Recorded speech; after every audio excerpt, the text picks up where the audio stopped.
Оштун мэри Жеңиш Тоторбаев айтты эле, эй, сен гүлдү кагазга экпе, мына жерге ек депчи. Кагазга экпей жерге ек деп. Эң сонун сөз да булчу. Биз мына ар жылы отчет беребиз.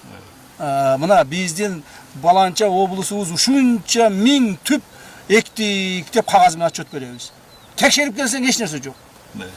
Мына ошондуктан муну кагазга экпей, мына жерге егишибиз керек да. Ушул нерсени жайылтышыбыз керек да облускачы. Büyüse alın çeşit. Башка облустарда ушудан үмө кылыш керек, үлгү алыш керек. Мына кээ бир облустун жетекчилери кабинеттен чыкпай отурат. Мына тилекке окшоп чуркап жүрүш керек, эл менен басыш керек, монтип адырларда жүрүш керек. Мына министрлерге окшоп монтип көчөттөрдө отургузуш керек. Туурабы?